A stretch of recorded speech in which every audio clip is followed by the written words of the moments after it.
Hey, hello, I am Chris Robin, aka at Detroit Beastie, here with Team Rise or Fall to talk about some Beasties Boomers on Tuesday, August 16th. When we look at the slate as a whole, it is massive. And in a way, massive is good, and in another way, massive is it's bad news. It hurts, it's uncomfortable, we don't know. But right now, I like the main slate, and there's one game, one team that you're not even going to, it's probably not even on your mind. And that's why these videos tend to be so, I don't want to say controversial, but I talk about 4 or 5 players and I get reamed for it. But hey, if you want to play along at home, because we're going to bring in the FanDuel batter matchup, the DraftKings batter matchup, and some projections here for this one, go to the website and use promo code Beastie. No time like the present. Get in now, August 16th. The preseason in NFL is already rolling. If you're a degenerate like me, we're playing preseason NFL DFS, but week one is fast approaching, and there's nowhere I'd rather be since I'm here, but I'm soon to bet there's no place you'd rather be than Team Rise or Fall as well. So let's dig into the study hub.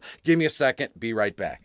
We are back, and as you can see, I was going back and forth. Do I have the whole slate brought up and make you guess and play along? But truth be told, folks, I'm not much of a game player in terms of I'm going to be where I say I'm going to be, and I'm going to do this. I just tell it like it is, and especially when it comes to DFS. And hey, if you're like that too, I respect you. We found some sort of success together. But as you can see, I'm all in on the Texas Rangers today, and you're like, Chris, what the hell are you doing, dude? We got the Chicago's playing Atlanta, put up 13 runs. The Mets. I mean, there's so many other options, and that's why the Texas Rangers are beautiful. They fired their manager the other day. Most people probably think it's I'm just going to say it. I don't know if this broadcast not R-rated, but people think, well, Texas, it must be a shit show. Well, hey, I don't care about the weekly or daily operations. I just want to know from a one game perspective what we're going to expect here. And when you look at tonight, August 16th, 8 p.m. At Oakland Athletics are in Arlington at that new Globe Life Park. It's a dome. Doesn't matter how hot it is.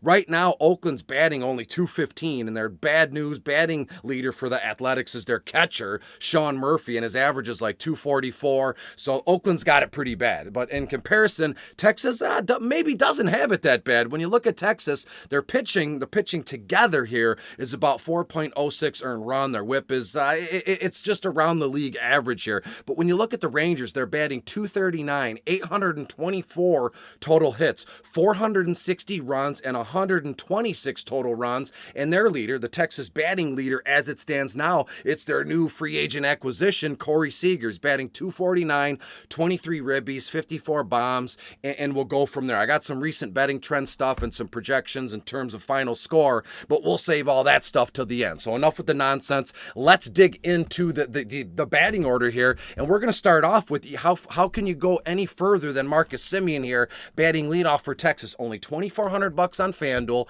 When you look at him on DraftKings here, Semien $4,100, and when we scroll all the way across here, I was gone all weekend in Canton, Ohio, when we were talking DFS and ownership percentage. It was at an expo, fantasy football, but I was talking hockey DFS. I had a lot of folks approach me. So if you're watching this video and we talked this weekend, thank you so much. And here's an example. When I was talking in hallways to people and going over stuff, when you look at Marcus Semien right now, I love him. I think it's a great play. But when we go to the FanDuel, batter matchups, only $2,400, batting in the leadoff spot. We're going to scroll over here to some FanDuel batter projections, and we look at Semien. His value tier is an A, and that's because he's what did I say? $2,100, $2,400. He's practically nothing. I mean, that's kind of what's the cheapest you can get in baseball. I think it's an even $2,000. So he's only 400 away above that. And here's a couple things, some red signs, preferably, excuse me. There it is. There's a red circle. 29.84 is his FanDuel rating. So his projection tier is a B, but his value tier is an A. Well, how can this be? Ownership percentage looks pretty sweet, nothing crazy. Let's look at his projections really quick, because I have an idea here, and I'm hoping that as I'm talking, you're going to pick up on it as well. And if you don't, I'll tell you here at the end where we strayed and where we went wrong. There's his projection, 10.24, and that's what I was going to get at. He's dirt cheap. His ownership percentage is very low, 8.2%. And so why on DraftKings, though, is it just bad news? Why is it 29.48? And here, I'll show you that. That's why. He makes for a better play on FanDuel. It's no way around it, and that's what I was getting at. Hopefully you pick it up while I'm pumping this up. His projection on DK is only 7.81, 6.5% ownership. And I know you can't see me right now. I'm pointing at my screen, because I know you can see my screen right now. You can hear my voice, but you can't see my hand. So every day it's something weird. I'm doing something stupid, silly, however you want to do it. So Marcus Semien to me is a better play on FanDuel in the leadoff spot. That's all good. It's all good. That's what we'll do. We'll move him in on FanDuel, and if you want, you can you bring up the lineup examples or the batting lineups before lock here, which you can also find here at Team Rise or Fall. In the 2-hole, Corey Seager. Now we're talking, he's pretty ho-hum. You know what I mean? Corey Seager,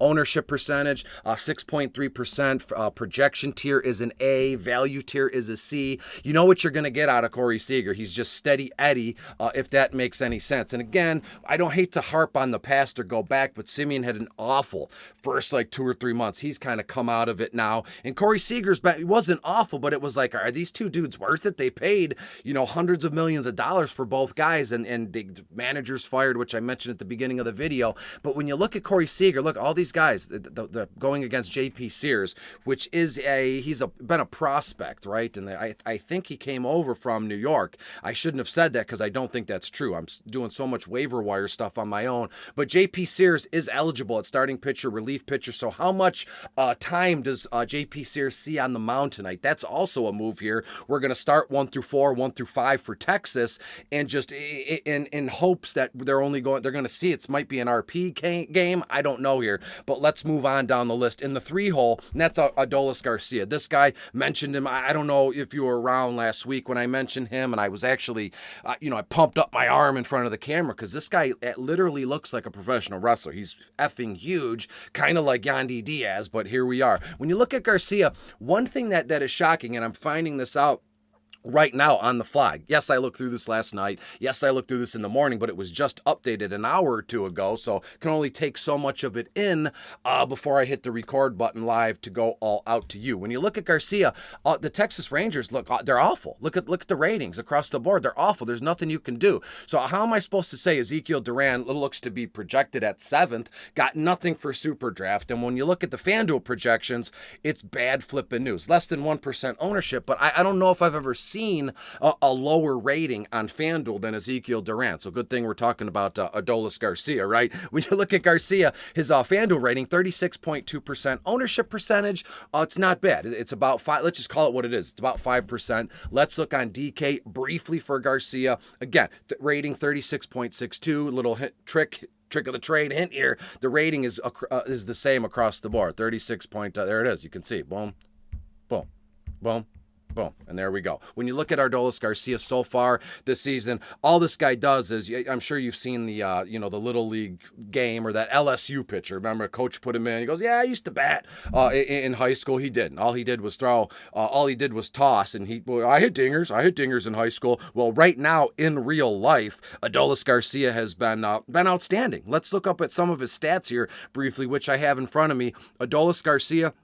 Let's scroll down. I do have a secret sheet that I keep that you can't see, and maybe I'll cross that the fourth wall one day, or K-fob, whatever they say in wrestling. But right now, Adolis Garcia at 19 bombs on the season, 130. He's struck out 132 times though. So realistically, what are you going to expect out of Garcia? He is the literally swing or go for it. When you think of swing and go for it all, it's got to be Adolis Garcia. He's only taken 28 bases on balls, but he struck out 132 times. That's not good, and I know I'm starting to get a little bit of sweat on my brow in this video because the more I dig, I'm just digging my grave while I'm broadcasting and giving you this stuff here. But hey, it's one of those things. Again, I'll bring up ownership percentages and the overall slate before we get the heck out of here, but I'm telling you, there is some room here to get Texas in for next to nothing as a secondary stack. If you got some stones, if you're a female, you want to take some risks here, we can use Texas as our first stack. And hey,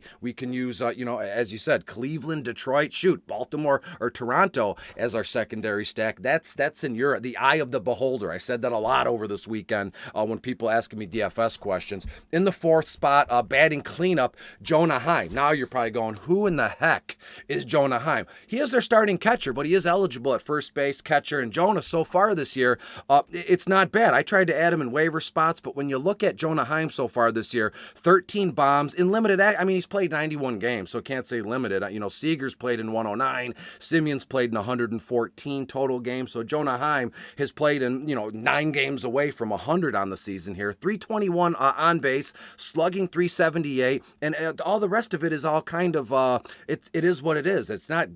Let me just call it what it is. Sorry, it's just not good. 9 runs, 5 RBI, 2 bombs, 10 bases on ball, struck out 21 times, and hasn't stolen a base. So Chris, why the hell is Jonah Heim batting cleanup for Texas tonight at home against Oakland? Because he's a catcher. That's a great position. You could put him in utility or first base catcher spot on FanDuel. 20. I can't believe this guy has more money than Marcus Semien, but hey, we all make mistakes. I had some guy over the weekend, he said, you know what, the price tags on back and forth between both sites couldn't be more off sometimes, and I'm with him. Granted, we were talking about football, but here we are. Jonah Heim, $3,700 on DK, batting fourth, his rating 31.71. I gave you his statistics this season: 91 games, only 5 RBI. But how can I say this? He's played 91 games, but I'm not sure he started 91 games, right? They can put him in for a pinch hit, gets 1 AB in 30-40 games, and they count that as, well, he played in a game, so here we are.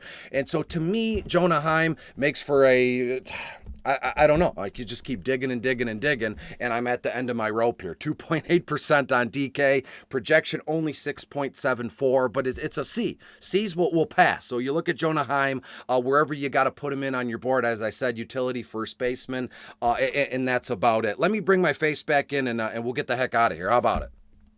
And here we are back at it. Thanks for being here with me. Thanks for the patience. I was away for the weekend, as I told you, repping the Team Rise or Fall brand, the hoodie, the hat, everything I could. I appreciate everybody for having the patience. Last month, it was COVID. I was out and on the shelf for like 2 weeks. And again, I appreciate all of you. A lot of good stuff coming up here with the website. And if you follow them on Twitter at Team Rise or Fall, you'll know we got the college football DFS videos coming out very soon. We're going to keep rolling with these MLB DFS videos and football. How can you not know it? That rules the world, right? Betting and DFS. This season is going to be unlike anything I've probably ever experienced in my life from a betting, DFS, video, writing kind of perspective. And hopefully you're going to be here with me along for the ride. Go follow me at Detroit Beastie. Use promo code Beastie. You'll get $10 off your first month of premium services here. Couple betting trends, and we'll get the heck out of here. We're coming up on 12 minutes. Holy smokes. The Athletics 0-5, their last 5 games. The over